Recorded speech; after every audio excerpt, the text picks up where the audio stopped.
right, good morning. It's my opportunity to introduce our honors candidates. Austin Holmes is going to talk to us. Well, I'll let him cover what he's going to talk about. He came to me last spring with this project. I thought it was kind of interesting because it delves into quite a few areas, predominantly within economics and business. It's got some classical economics, some experimental economics. It also gets into pricing strategies and brand management, as well as some consumer psychology. So I think from an honors perspective, we really like these kind of papers that they can delve into a lot of different areas and draw them all together. All right, so with that, I'll turn it over. You can next. Good morning, ladies and gentlemen. As you said, my name is Austin Holmes, and we're going to look at investigating the relationship between wealth class and vertical brand extensions using the Giffen good. So basically today, we're going to talk about Mercedes. And as we start out, I'd like to ask the audience, which car do you believe is the most expensive? And I'd ask if you believe the car on the left is the most expensive, just by its looks. Raise your hand, please. Car on the right? Is it the same? It is not the same car. Wow. And this is kind of the problem we're looking at today with luxury branding, because as luxury cars tend to come out with more and more models, they try to give them that classy feel, but they're also trying to appeal to your lower class consumers.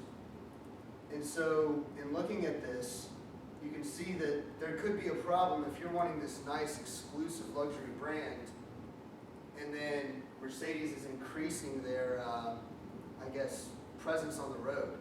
So you're driving around in your $200,000 Mercedes, because as you can see this price over here, the $121,000, that's its base price. You can get far more expensive. So you're driving around in a $200,000 car thinking, hey, I'm the only one with this kind of car. And then you look, there's another that looks exactly like it almost. So the question I ask is, what happens to luxury brands as they try to reach lower wealth classes? And also with this, will their wealthier clients that want a more exclusive brand stop buying the brand if it becomes more present? And in that sense, causing what we would call the Giffen paradox. So just to get things started, I guess, in pop culture, I think the last time I heard Mercedes mentioned in a song was 2000, and the song Must Be the Money. Today, you see songs such as, with lyrics such as, I woke up in a new Bugatti. And although some of us would like to wake up in a real bed sometimes, he didn't say, I woke up in a new Mercedes, or I got a Glock in my Rari. Mercedes isn't getting mentioned in these songs anymore because maybe it doesn't display that luxurious lifestyle that these people are looking for. So the Giffen good is a good that has it's not your traditional demand curve. The demand curve is inverse with price and quantity. So as you increase the price, people demand less of it. If your cup of coffee goes up to $10, not as many people are going to buy it. With Giffen goods, it goes against your intuitive thinking. As you increase the price, people buy more. As you decrease, people buy less. And the most common example of this is the Irish potato famine. During that time, prices of potatoes were going up like crazy. But because of that, people couldn't buy other goods. And so they were still buying more potatoes. The quantity that they were buying was rising, but so was the price. And it deals with income elasticity, which is basically your response to your change in income. So you eat a lot of ramen noodles in college, but maybe as you get a job, make some more money, maybe you switch out those ramen noodles for steak now. And so it may not be seen in aggregate data. Every person's different. So this is more of a microeconomic level, because you may not care about your image or status if you're driving that $200,000 Mercedes, but someone else might.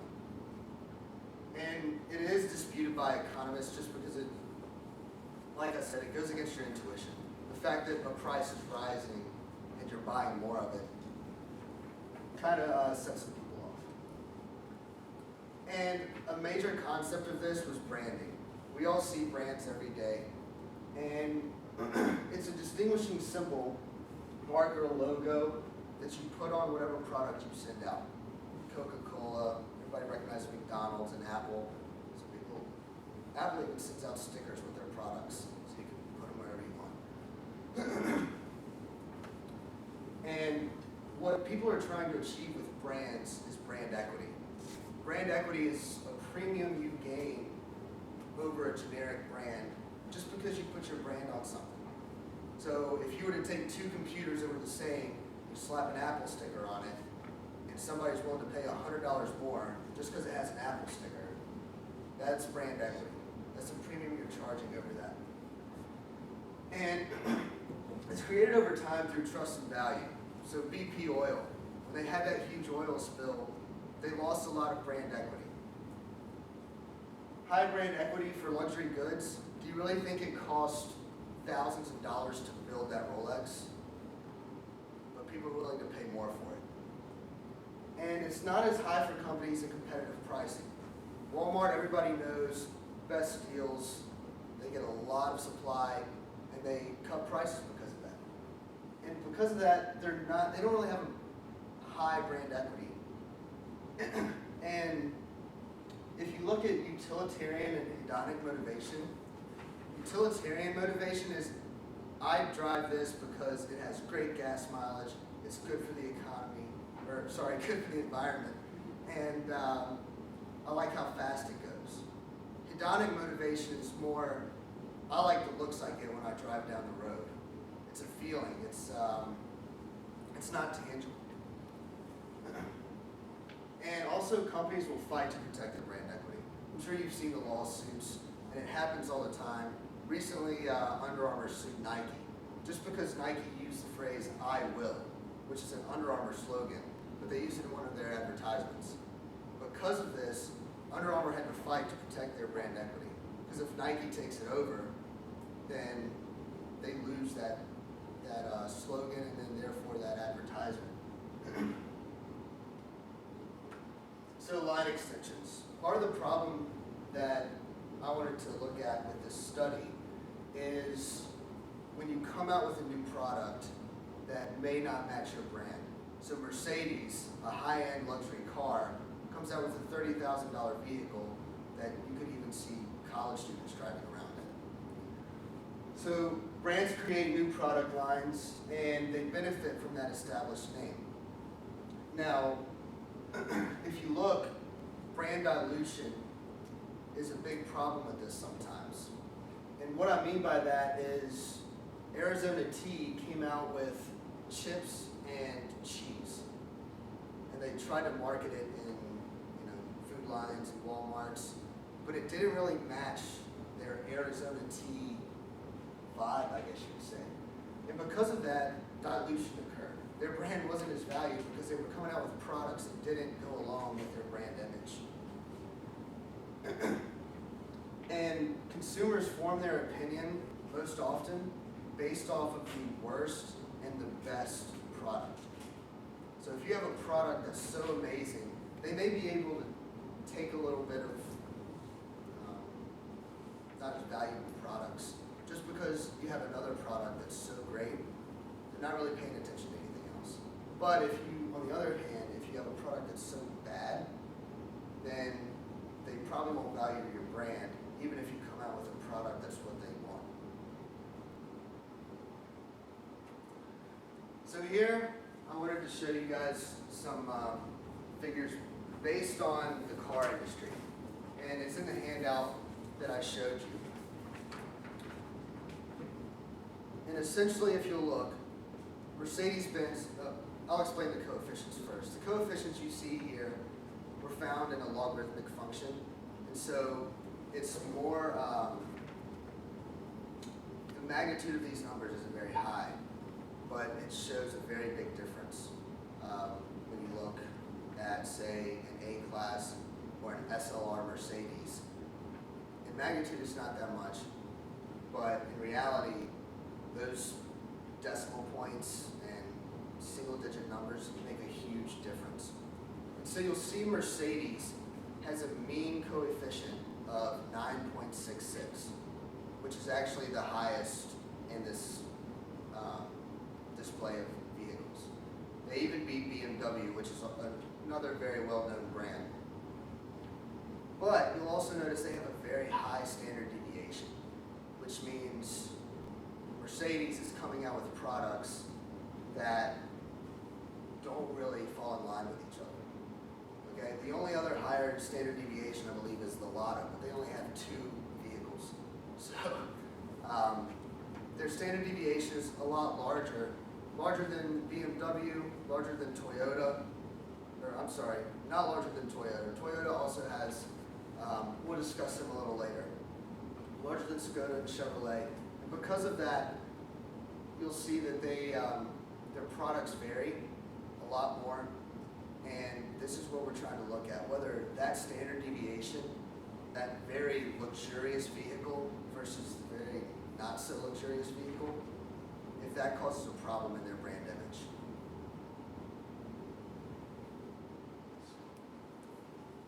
So with luxury brands, you start to look at prestige pricing. And it's contradictory to competitive pricing, where we discussed Walmart and how they just want the lowest price and sell a high volume. Prestige pricing, you want that brand equity, and once you have it, you can increase the price, increase your profit margins, and sell a lower volume.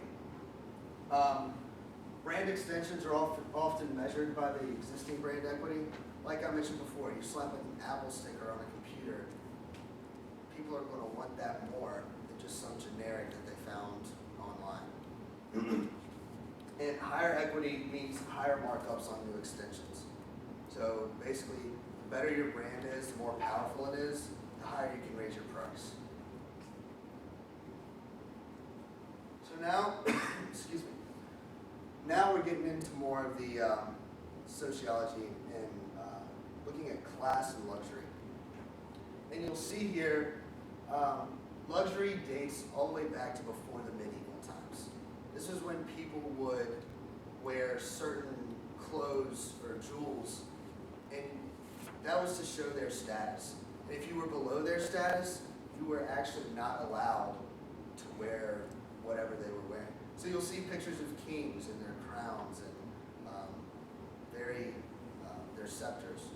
And you see that no one else is allowed to have that. And as you go down the echelons of society, you see less and less class items, as you could call it. So today, we're looking at 4 types of consumers. And these 4 consumers range in differences between haves and have-nots and their need to show status. They may have status, do they need to show it? The proletarian, they're your average, everyday person that just wants to get their milk and bread, go home, and enjoy their family. They don't need to show off, and they really can't. They don't have the money to do so. Your poseur, which is very well named, is a person that doesn't have any money, they don't have status, but they want to show that they do. So you'll see the arrows here, they're trying to appeal to the upper classes of society, but they can't. And so this causes counterfeit goods and the Gucci bags that you'll see on the street for $20. The parvenu is somebody that has a lot of money, they have status, but they have a high need to show it. So this is what we're really focusing on in this study, because this person wants to disassociate from anybody that doesn't have money. So the proletarians and the poseurs. They want to get as far away from them as possible. And they want to associate with the patrician, which a patrician is someone that has money, but they just want to associate with themselves. They're the kind of people that would notice a Gucci bag based on the zipper, okay? They know how to they understand luxury. They know how it works, and they don't have a high need to say, look at me, I'm rich, I'm wealthy, and therefore they signal with themselves. Maybe they're the guy they play golf with on Saturdays. He knows knows how wealthy this person is based by the stitching in his suit, you know? And like I said, the parvenu is mostly what we'll deal with. They have a strong need to disassociate and a strong from the proletarians in the post-wars, and a very strong need to associate with the patricians and themselves. And here's what we're talking about, quiet luxury. So this is your proletarian, your parvenu, will probably most likely go for the Gucci bag on the right because it's loud, it says something. It tells other people that they have money and no one else does. And the Gucci bag on the left, that bag, you probably wouldn't see a parvenu buy it because it doesn't say anything. It doesn't have a loud communication to people that they have money.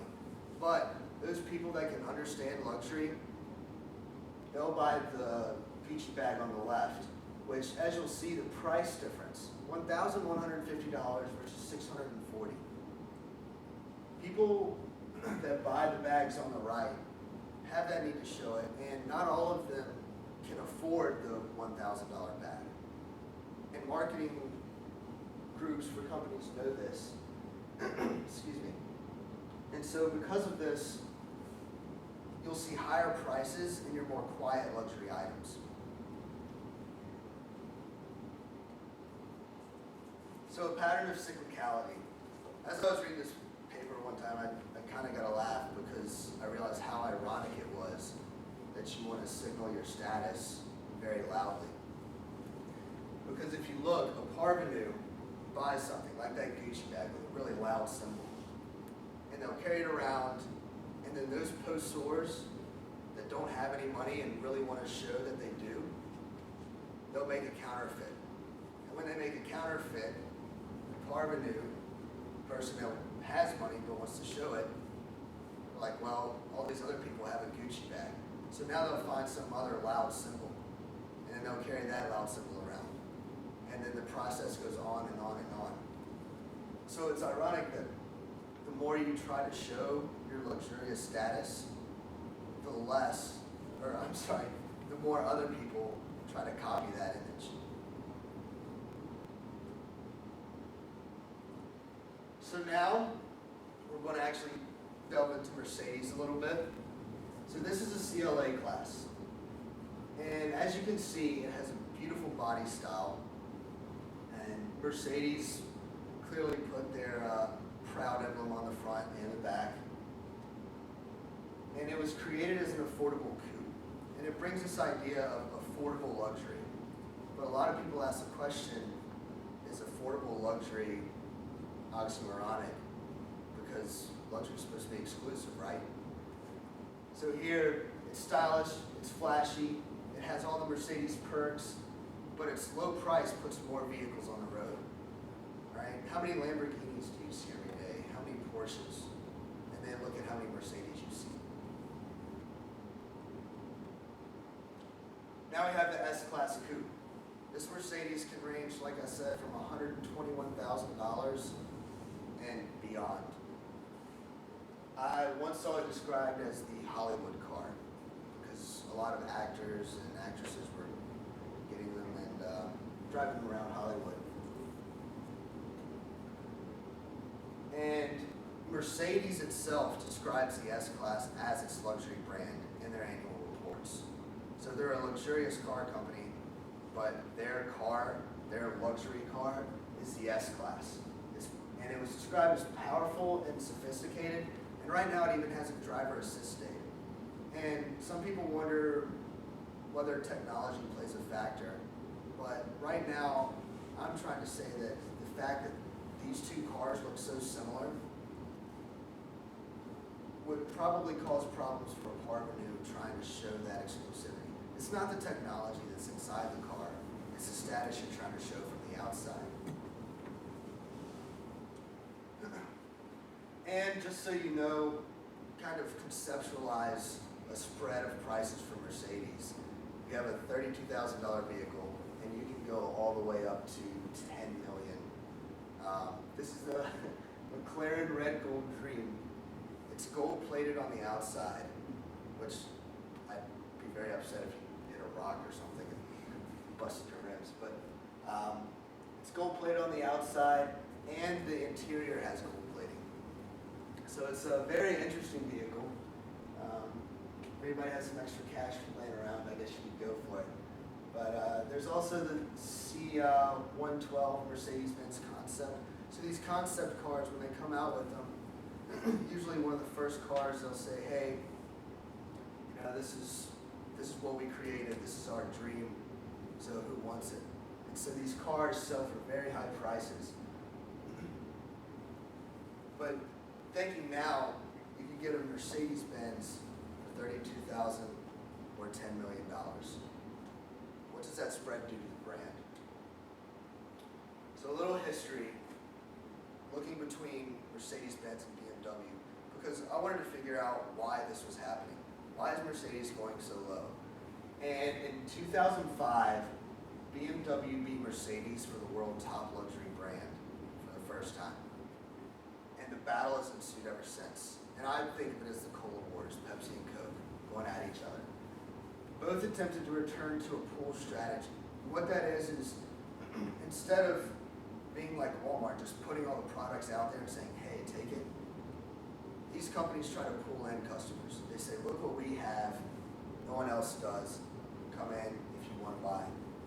And they realized they were getting away from this. They were using discounts and push marketing and trying to get these people to really buy their product at low prices. So BMW realized this, they said, hey, whoa, we got to get back to what we were doing, or we're not going to be a luxury brand anymore. So they decided to raise prices and cut production. The problem with this is that, the financial crisis hit. And when that happened, the whole raising prices idea didn't exist anymore. So after this crisis hit, it's been up and down between Mercedes and BMW ever since. Now BMW's getting killed right now, comparatively, but these are in sales. So if you're just basing your competition on number of sales, you could be doing a lot better, but there's other things to look at. And it's important to mention, executives were worried about exactly what we're talking about here.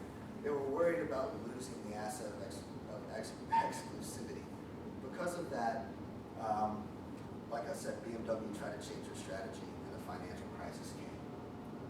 So currently, in 2014, the S-Class had 75% growth.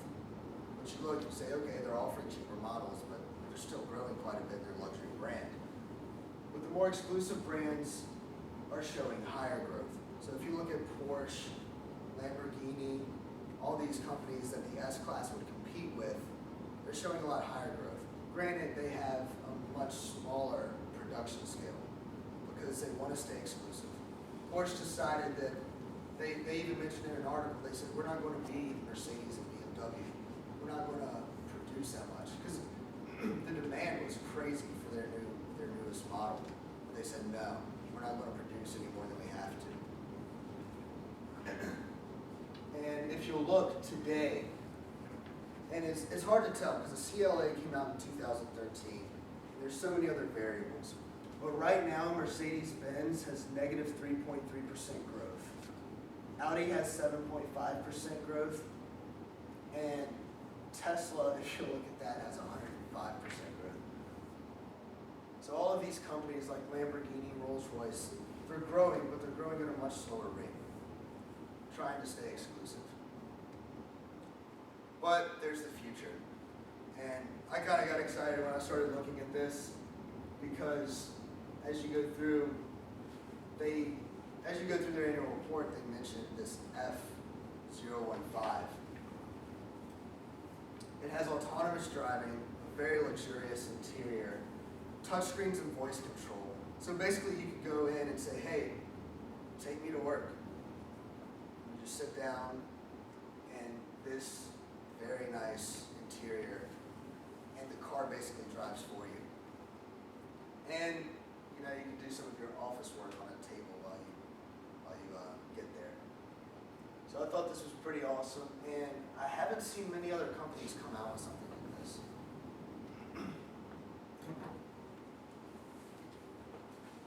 So because of this pricing competition and the financial crisis with Mercedes and BMW, they had to make cheaper models. 3 years after the release of the CLA, sales are at a negative 3%.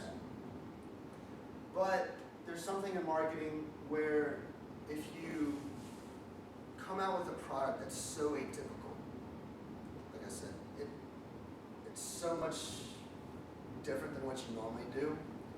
If that product's better, it can bring your brand image up.